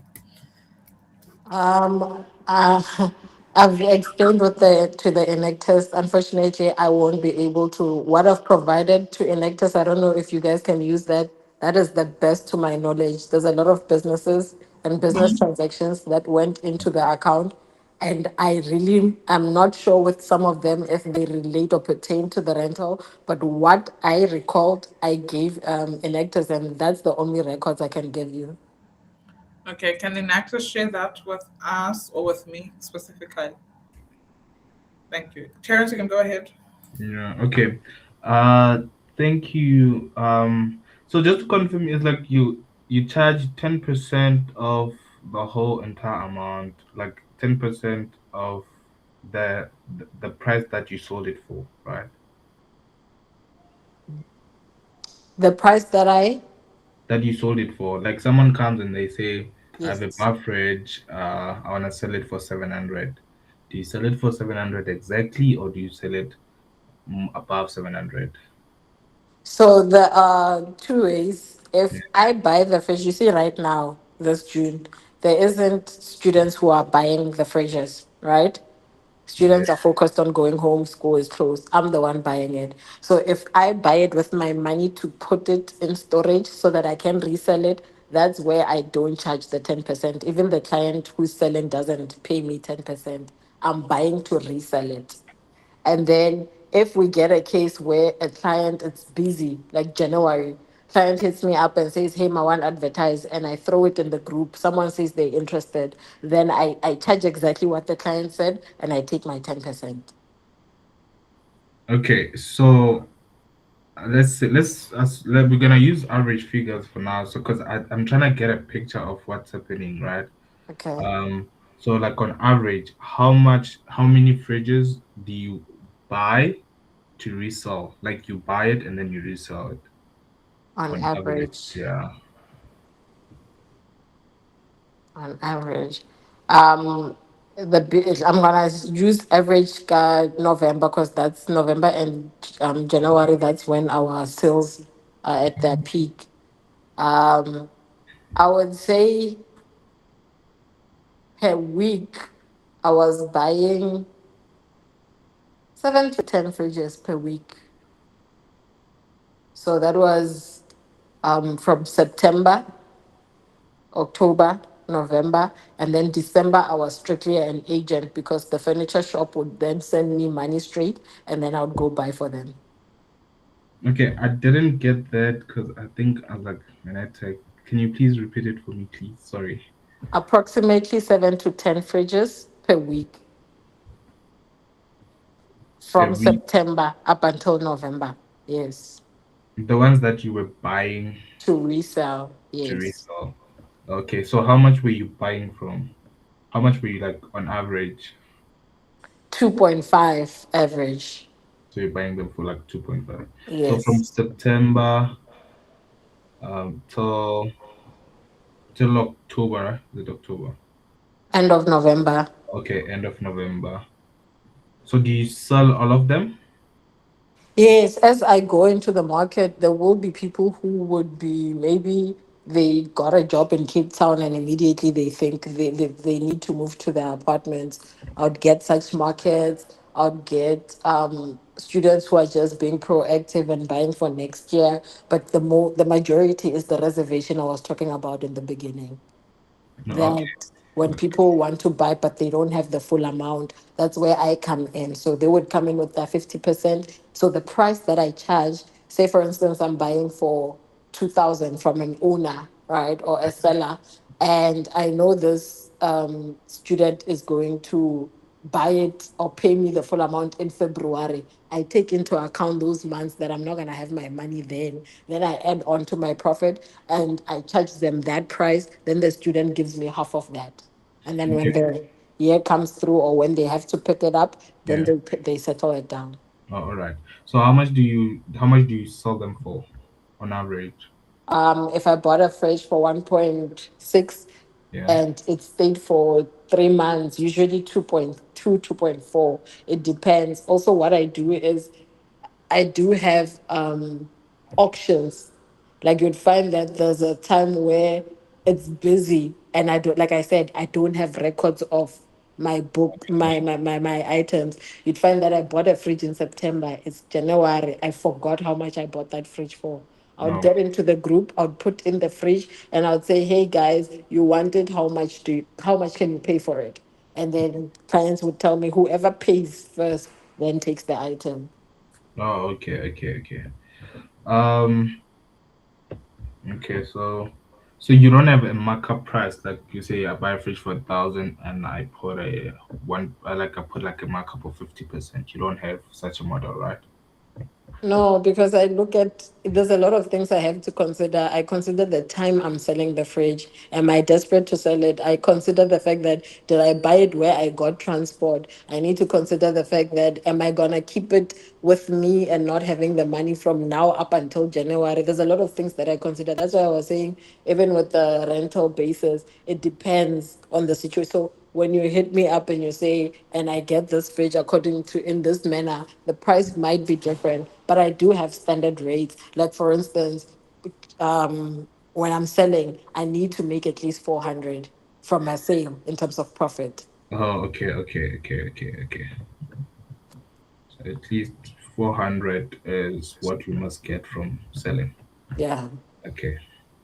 Um, let me see if I've got everything else from selling and buying quickly. Okay, no, that's done. So on rentals, right? Okay, on rental, right? Um, Yes. so just to confirm, on stock, the items you have like 10 microwaves, 40 top freezer fridges, you have 12 bar fridges, you have stoves. How many stoves? You have one stove, right? Yes, one stove.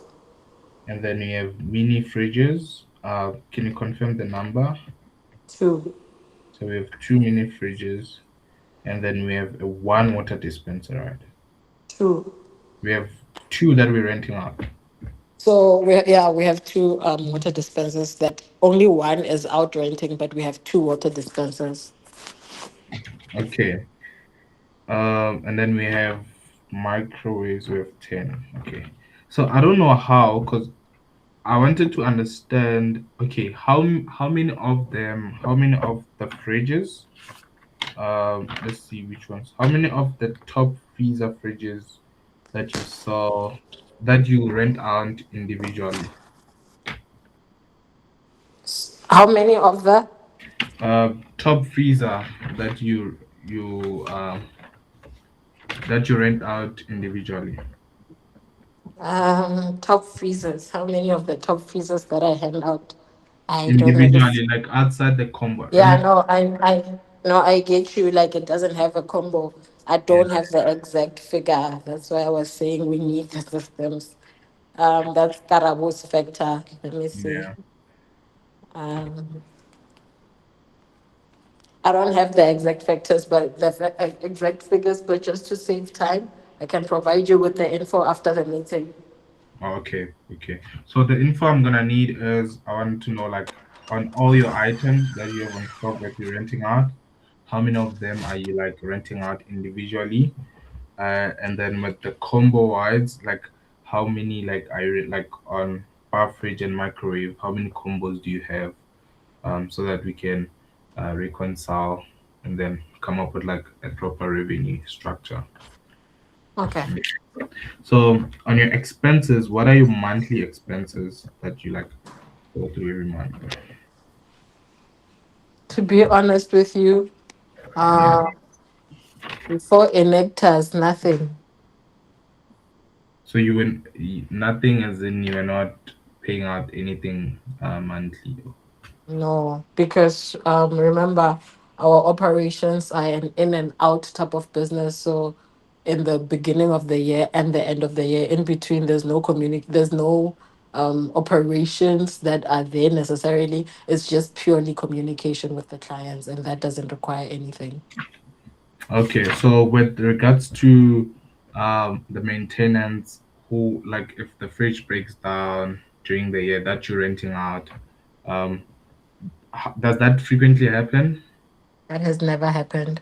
Okay, so you don't have like maintenance cost. No, because I use mint fridges that are in mint condition, and I rotate them frequently so that I don't have to deal with such. Okay, so with storage, you don't pay for storage on campus, but how much do you pay to your friend for Last storage? last year I gave him 750. 750 for stuff for how many fridges? Ooh, I don't know the exact number, but there were more than 20. No, it's okay. Hmm. So it was between which month and which month? We started taking them in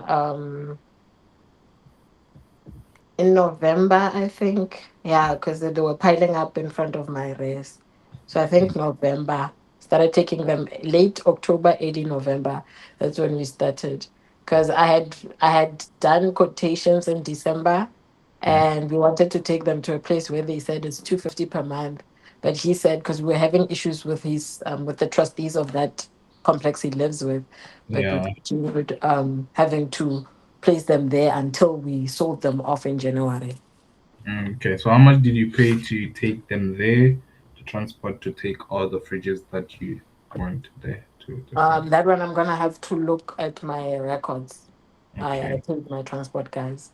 the So transport. it's gonna have to be the number of combos, The number of combos, the number of transport standalone, costs. yeah, and standalones.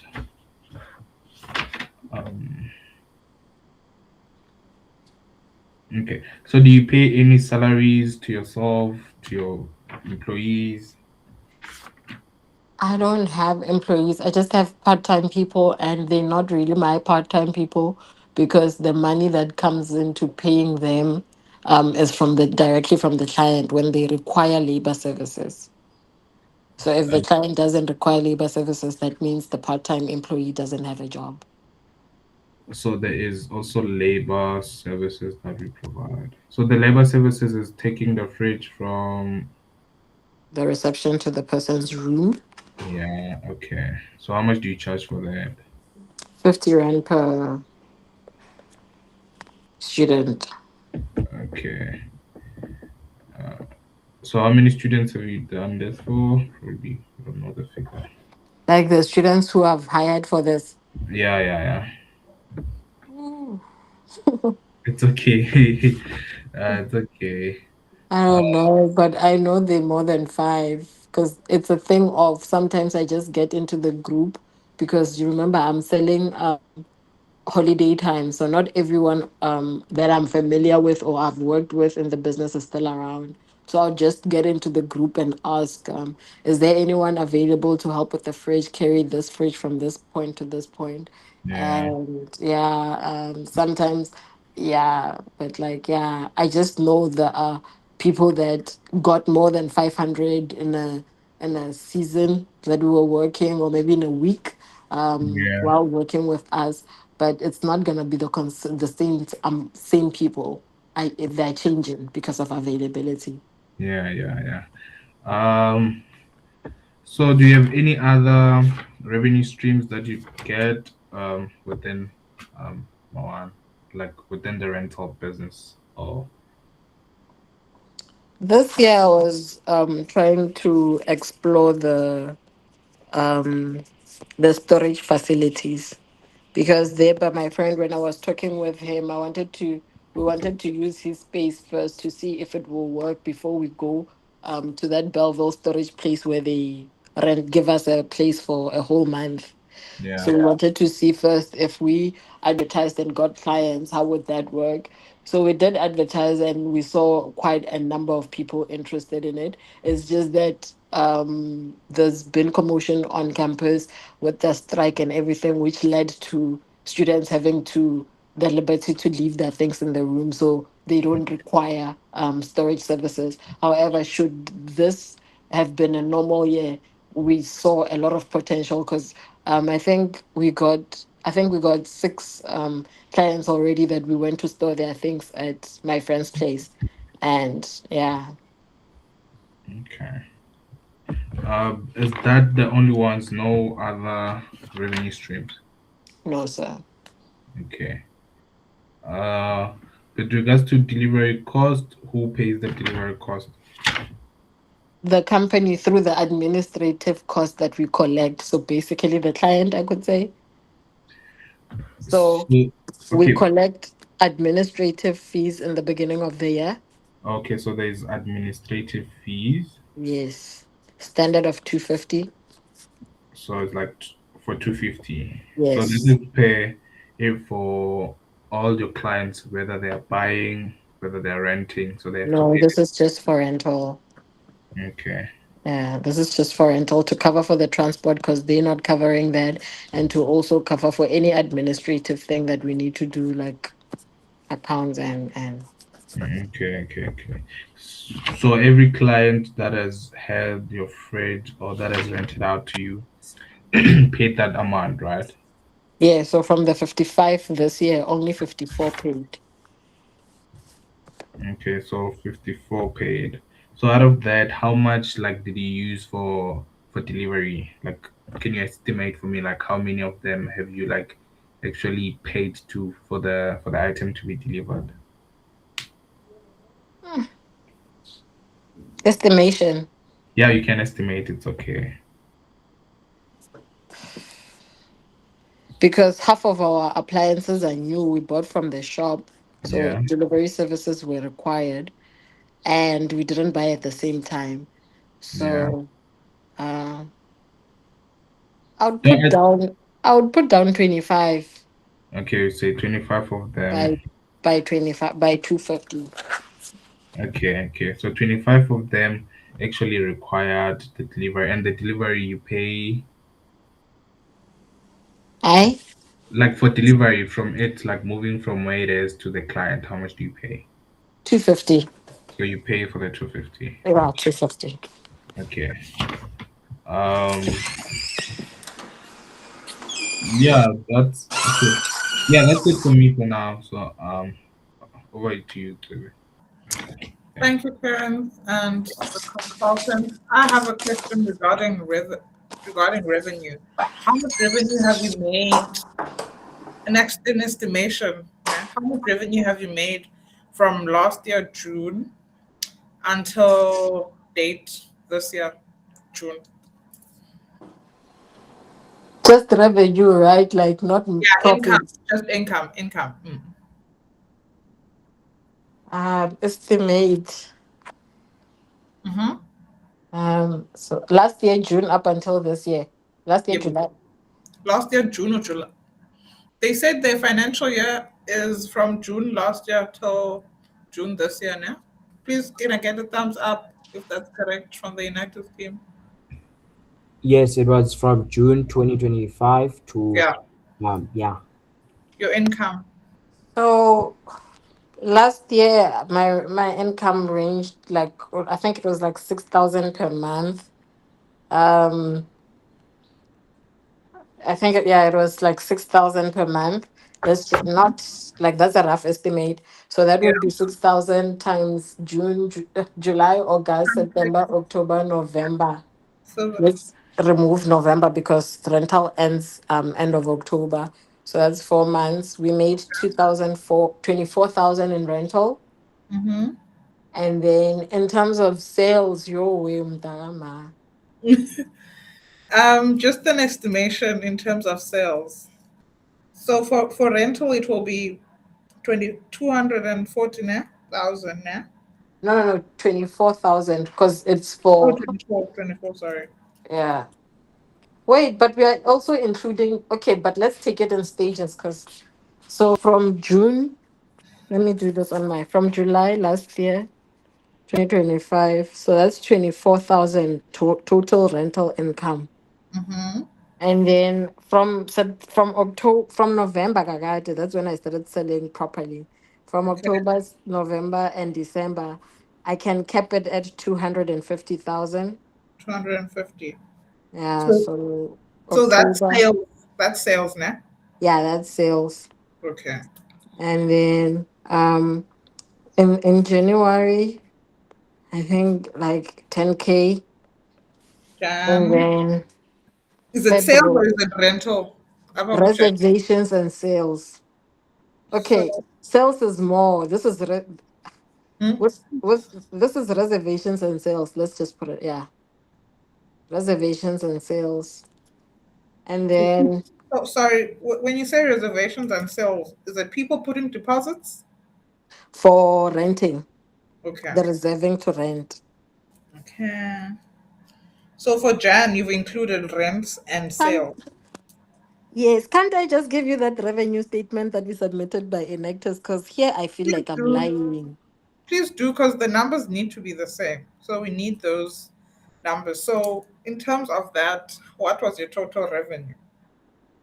Let me go to the chat. Okay. Up here? Oh, I already sent it to your email. I don't know if you've received it. okay. I'm not checking my emails. Okay, I did receive it. So, okay, so it's 126,330. So that's your revenue. Okay, fine. This helps. Thank you so much, Enactus. That's for November though, right? Yeah, this is for November, and we need for the entire financial year. This is November. It's okay. Let me work on this because even with enactors, we only worked from November up until May. Okay, please work on it now from June 2025 till June 2026. Your revenue income exactly the same way as this, but then for the entire year, and then you can share it with me, possibly before Monday. If Okay. it's tomorrow. I'm gonna because there's like a lot of commitments ahead this week. But what I'm gonna do is revenue. I'm definitely gonna, because revenue is easy to work with, but to do the full financial statements, my sister, I don't Just want to give us learn. the statement of the income statement. Okay, Okay. we can work with that. Are there any other questions? Because I see time as well. We've gone over by 5 minutes, but I think the session was needed. Any questions from the presentation team or the team that will be writing the script? It was really No helpful. questions Thank you on so my much. side. I don't have a question. Okay, great. As the EOA office or as the consultants, we'll try and get this document sent to the Enactors team by tomorrow. And MaOne or Mati and Lionel, can you please provide us with the required information? I think most of the info comes from Mati, but if there's some info, Lionel, that you also have in terms of compliance that you want to send us, please share. But I hope this session was informative and helpful for the team that will be presenting on the day and for the Enactors team that's in charge of writing the script and knowing more about the business in terms of how you want to present the business on the day. When you guys are brainstorming in terms of the approaches that you guys are going to use. But then from us, the EOAs, thank you guys. Thank you to the Mati team as well for giving us the info that we need. This session was extremely helpful. And I'll share the recording after this meeting if it saves immediately, but if not, then I'll have to share it tomorrow morning. Are there any other questions before we adjourn the meeting? No, from me. Okay, no questions. Okay, guys, thank you so much. Have a great day. And I'll just share the recording with Enactors. Enactors, you can share with the rest because I can't get each and everyone. But I'll share a drive. I'll share it through a drive though. But yeah, thank you guys. Have a great afternoon. Thank you, Clarissa. Enjoy your day too. You too. Bye.